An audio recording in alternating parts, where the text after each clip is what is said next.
আজকে কচুর শাকের সাথে ইলশা মাছ, মসুরের ডাউল এবং বোম্বাই মরিচ থাকছে। ওকে, তো হ্যালো এভরিওয়ান, কেমন আছেন সবাই? তো নিশ্চয়ই ভালো আছেন আশা করি।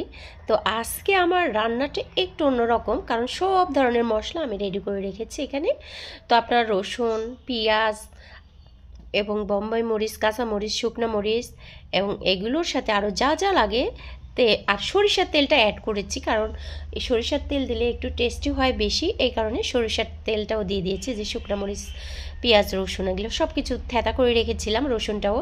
তো এগুলো আমি দিয়ে আজকে রান্না করব। তো চুলার উপরে দিয়ে দিলাম তেল, তেলের উপর দিয়ে দিলাম পেঁয়াজ, রসুন, শুকনো মরিচ, কাঁচা মরিচ এবং সব ধরনের ময় মশলা যত আছে সব কিছু দিয়ে তারপর হচ্ছে একটা ইলশা মাছ দিয়ে দিলাম 2 পিস।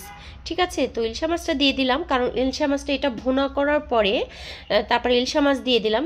তারপরে একটু নাড়াচাড়া করে যখন দেখলাম যে একটু ইলশা মাছটা হয়ে গেছে, সো তখন আমি ইলশা মাছটা একটু আলাদা পাত্রে রেখে দিলাম, কারণ তখন তো দিলে কাটা বেঁধে যাবে আর কেউ খেতে চায় না, এই কারণে আমি তখন আর ইলশা মাছ দিই নাই। তো উঠিয়ে রাখলাম। তারপরে দিয়ে দিলাম হচ্ছে মসুরের ডাউল, বোম্বাই মরিচটা কেচি দিয়ে কেটে কেটে দিয়ে দিলাম বন্ধুগণ।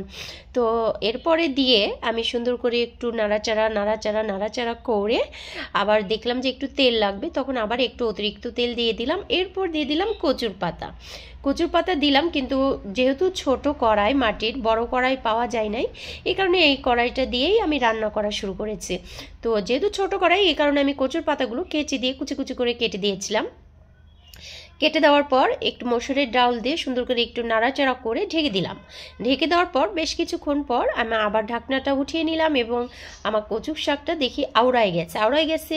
তখন আরেকটু নাড়াচাড়া করলাম। নাড়াচাড়া করে যখন দেখি নাড়াচাড়া করতে করতে বেশি একটু মানে ভুনা ভুনা হয়ে গেছে, কচুর শাকটা মেখে যাচ্ছে, গায়ের সাথে লেগে গেছে, তখন আমি দিয়ে দিলাম ইলশা মাছ দিয়ে দেওয়ার পরে তখন একটু নাড়াচাড়া করলাম, করে ঢেকে দিলাম।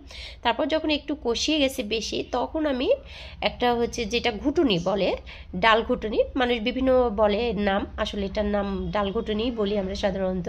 তো এটা দিয়ে সুন্দর করে ঘুটে যে শাক পাতাগুলো ছিল এগুলো হচ্ছে সফট হয়ে গেল, অর্থাৎ নরম, মানে একদম পাতা পাতা হয়ে থাকতো এটা না দিলে। তো এই জন্য এটা দিয়ে আমি ঘাটির মতো করে ফেলেছি।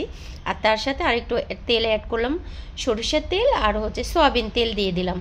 দিয়ে বেশ কিছুক্ষণ নাড়াচাড়া করলাম। যখন কড়াইতে লেগে যাচ্ছিলো, সো আমি তখন এটা হচ্ছে হয়ে গেল, তখন লেগে যাচ্ছিলো, পরে আমি এটা উঠিয়ে নিলাম। উঠিয়ে নেওয়ার পরে আমি তখন যে নিতে চাই, অর্থাৎ আমার মামাতো বোন এসেছিলো, তাকেও একটু দিলাম, কারণ কচুর শাক পাতা তো একটু সবাই খেতে চাই, এজন্য তাকেও দিয়ে দিলাম। ইভেন আরও আমার ভাইয়ের বউকে দিলাম একটু, তাদের জন্য একটু আলাদা করে রাখলাম। আর কাটা মাছ দেওয়ার আগেও এটা দিয়ে দিলাম, একটু কচু শাক রেখে দিলাম আমার বরের জন্য।